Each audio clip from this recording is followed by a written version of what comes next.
Shut up and sit down.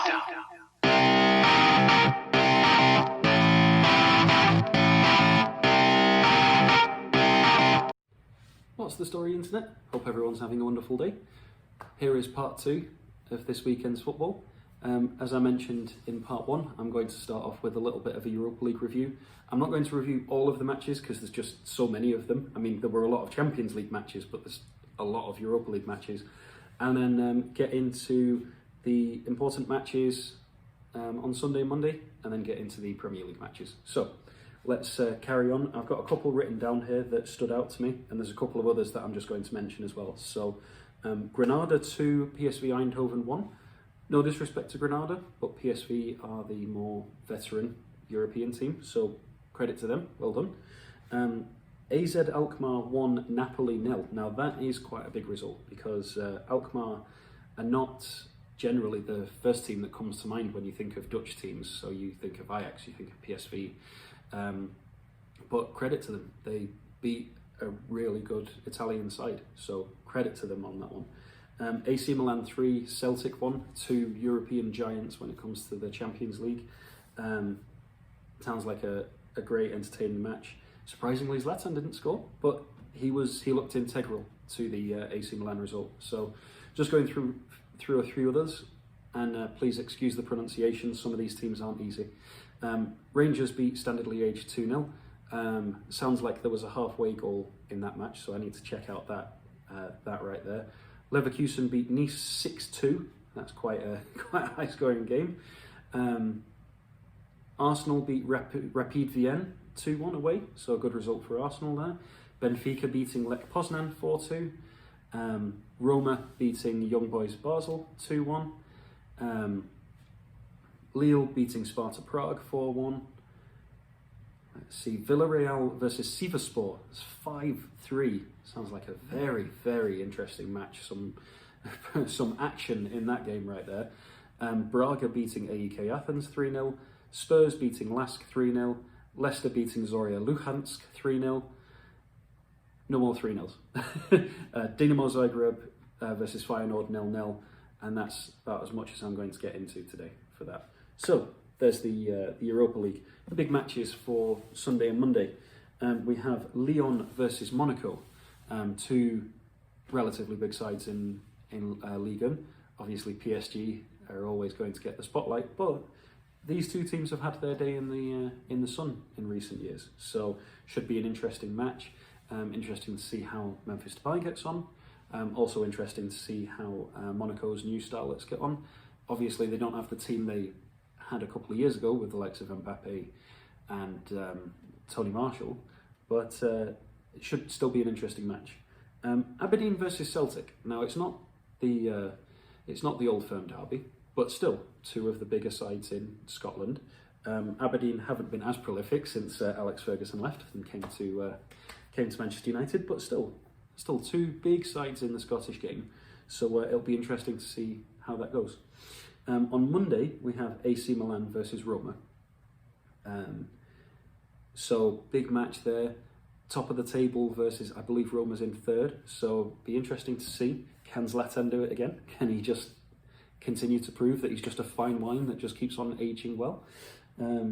So those are the big matches. So into the Premier League. So starting off the day on Sunday, we have Southampton versus Everton. That's going to be on NBCSN and Telemundo. Everton going from strength to strength, although they have had some disappointing news. James Rodriguez is going to be injured. How are they going to deal without their diminutive little Colombian right there? They've still got Dominic Calvert-Lewin, they've still got Allen, they've still got Decore, they've still got Bernard, they've still got Richarlison. They're still a dangerous side, and I think Southampton have to be careful there. However, if there was ever a time for Southampton to do a shock result and completely spoil Carlo Ancelotti's party, now is that time.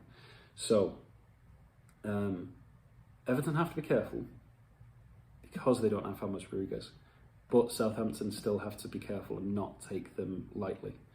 Can DCL just keep on adding to his goal tally? Could be another Premier League Player of the Month if he carries on the way that he's going. He's already got one against Liverpool. So I'm still going to go for an Everton win. I'm going to say it's 2-1. I don't think it's going to be as high scoring because they don't have James, but I'm going to say 2-1. I think they're still going to edge it. Wolves against Newcastle.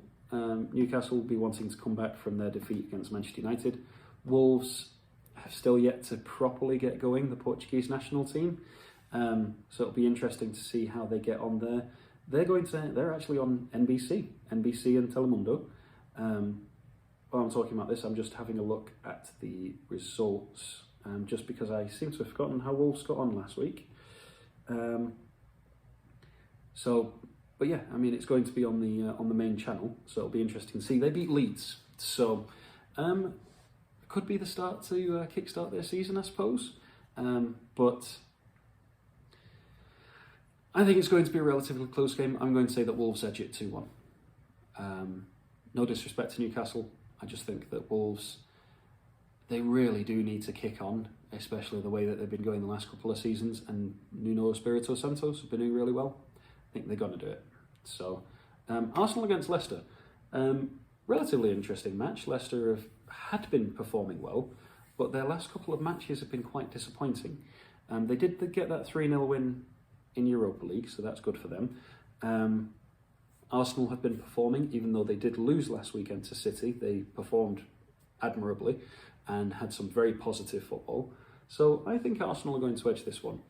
I still think that Leicester and Jamie Vardy and co will want to prove the doubters wrong, so I think they could use this as a match to springboard, but I think Arsenal are just going to be too strong. I'm going to say 3-2. I think Lacazette and Aubameyang each with a goal. Maybe a cheeky David Luiz sneak in there and get one. I think Jamie Vardy's got to get two. On to Monday, we've got Brighton versus West Brom. Oh, just to go back to Arsenal versus Leicester, it is on Peacock. Brighton versus West Brom on NBCSN and Universo. Just like I said with the Fulham match on my last video, Fulham Palace. No disrespect, but it's not the most exciting game, is it? Brighton versus West Brom. I think it's going to be Brighton. I think Brighton are going to be too strong for West Brom. That's pretty much all I can say about that one. Not the most exciting game. No disrespect, like I said. And then Burnley against Spurs. Now, Burnley have been struggling. And Spurs will be looking to right the wrongs that happened last week. So I think Gareth Bale will start, and I think he'll score.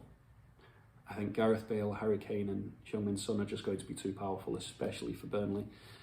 They might be able to defend very well, but I think that those three should scare any team in the world. And Lucas Moura, some of those players that Spurs have got, just terrifying.